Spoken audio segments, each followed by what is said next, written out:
Welcome back to The Explainer. Today, we are tackling one of the biggest, thorniest challenges in all of tech. How in the world do you actually measure software quality? I mean, on the surface, it seems like a pretty simple question, right? But finding the answer, well, that's not just about looking at lines of code. It's a journey that's going to take us from project plans and data science all the way into the psychology of how we work. All right, so here's how we're going to break this down. First, we'll look at the tools of the trade. Then we'll get into some pretty cool data science that tries to predict the future.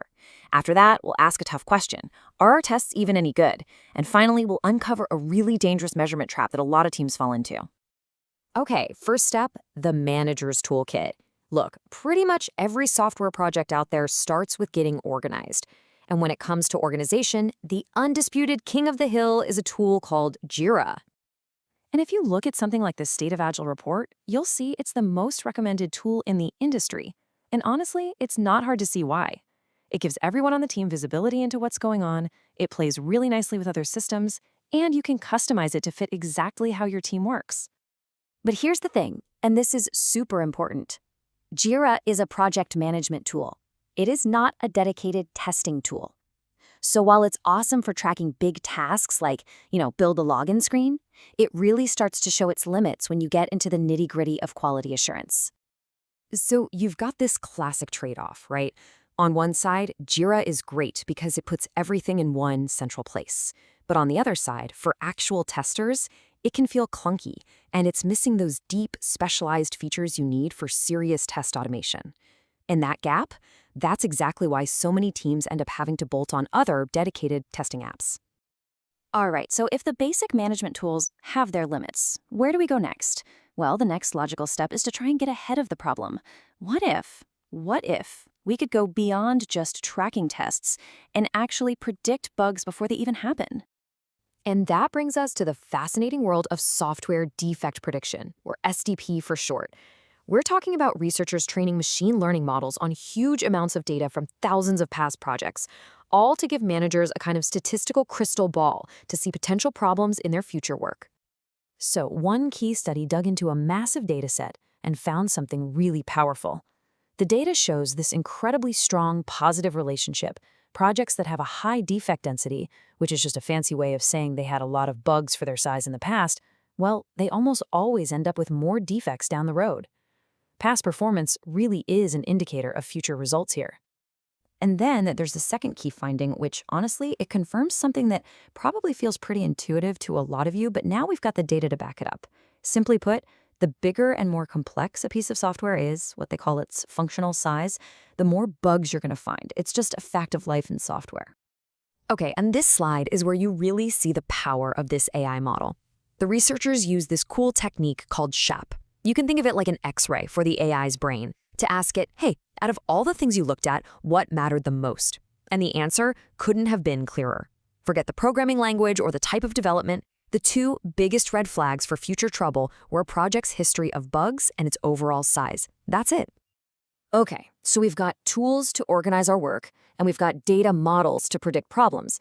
But all of this leads to an even deeper, more fundamental question that gets to the very heart of QA. Are the tests we're spending all this time running actually any good? A really common metric you hear about is code coverage. It basically just asks, how much of our code did our tests touch? But honestly, that's a pretty low bar. That's why researchers are pointing to a much more powerful technique called mutation testing. It asks a way tougher and way more important question. If we secretly put a bug in the code, would our tests actually find it? And the core idea here is just brilliant. It really is like a vaccine for your code. The system automatically injects these tiny little artificial bugs, they call them mutants, right into the software. Now, if your tests fail, that's actually a good thing. It means your test suite, your immune system, is strong enough to detect that kind of problem. But if the tests pass, well, now you know you've got a blind spot. And the research here is totally unambiguous.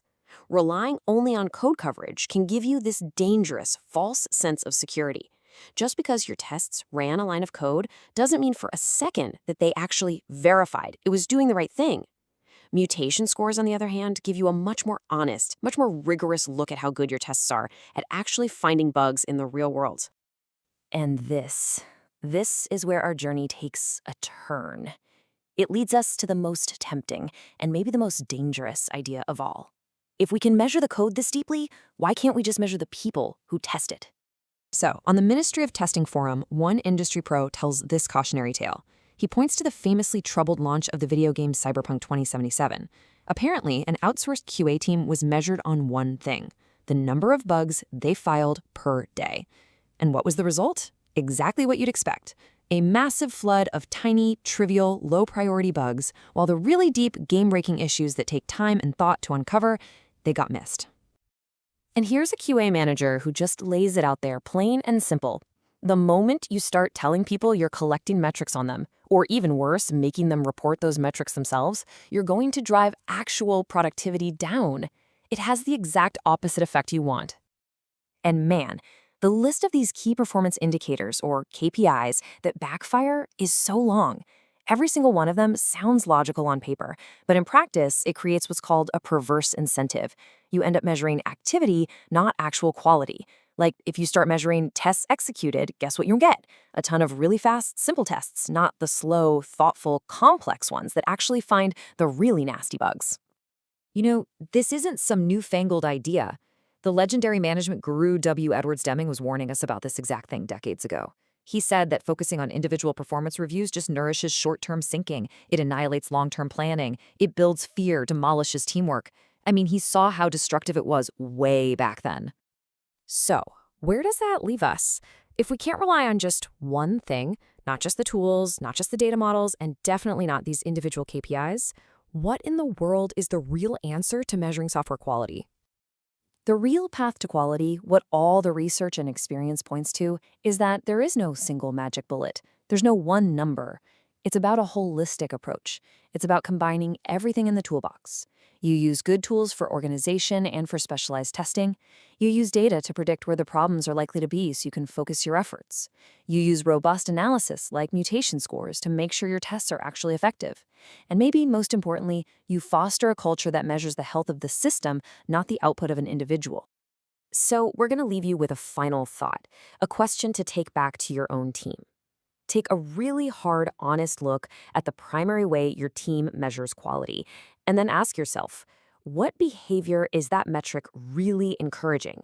Because at the end of the day, whatever you choose to measure, that is precisely what you're going to get.